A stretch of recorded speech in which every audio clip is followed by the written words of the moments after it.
Here's how the story initially went. Police say 19-year-old Brandon Crane wandered away from his Munfordville home sometime on a cold January night in 2012. He walked toward the Green River and toward the Green River Bridge, and police say once he got there, he jumped off, killing himself.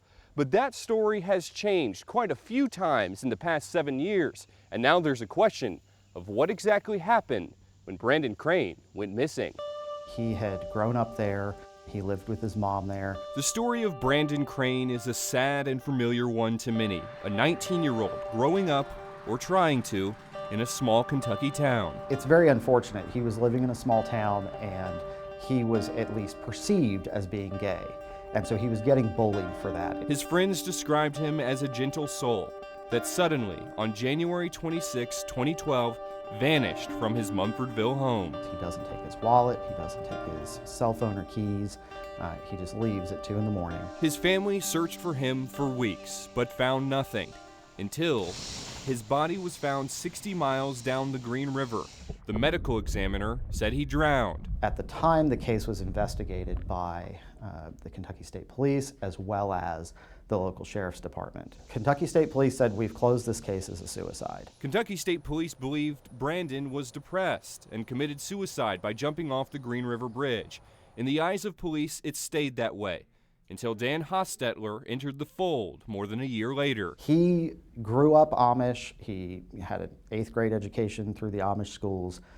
He goes to leave the Amish for sort of this period of exploration that is fairly traditional with the Amish. An Amish teenager on his Rumspringa, and by all accounts he was taking full advantage of his newfound freedoms. The Amish don't have professional wrestling on TV, and they don't have drugs. And he had gotten involved in sort of enjoying both of those things. According to his lawyers, he was enjoying his new life and didn't want to go back to the Amish, so he made up a story. He ends up telling his brother that he's killed somebody. Eventually, that gets back to police in Hart County, where Brandon Crane disappeared. Within a couple of days, they get Dan picked up.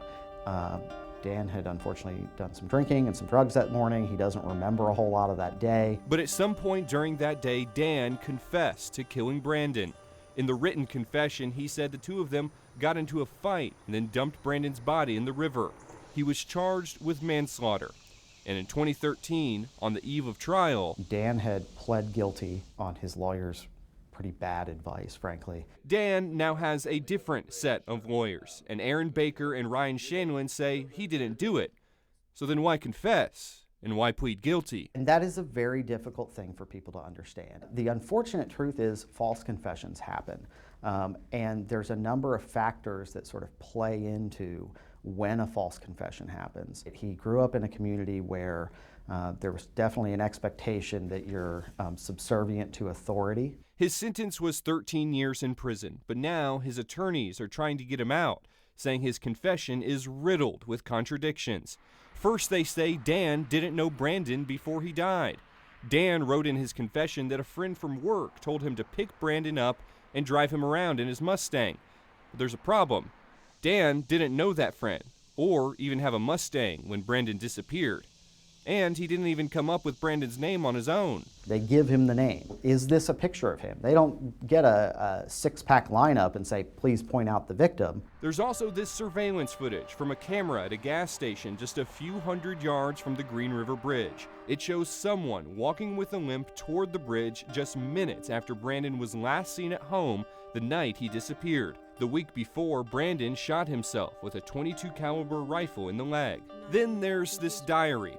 Dan's sister-in-law kept a journal detailing what was going on in their Amish community, which is more than 3 hours from Munfordville. 10 days before Brandon disappeared, she wrote, "Dan is home in Fleming County." It wasn't until days after Brandon was missing that she wrote, "Dan left again."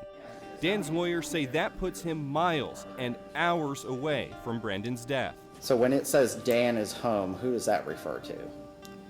Dan.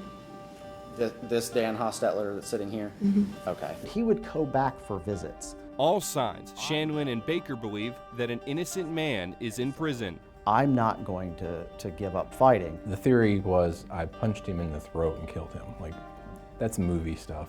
The medical examiner testified that you have a better shot of being struck by lightning But prosecutors and police maintained that it was manslaughter, not suicide, and that Dan killed Brandon that night. They got a confession and thought, great, he confessed, that's all we need to know, let's go to court on this. This isn't just a case where I think, man, my client might be innocent, this just doesn't seem right. I know in my heart that my client is innocent.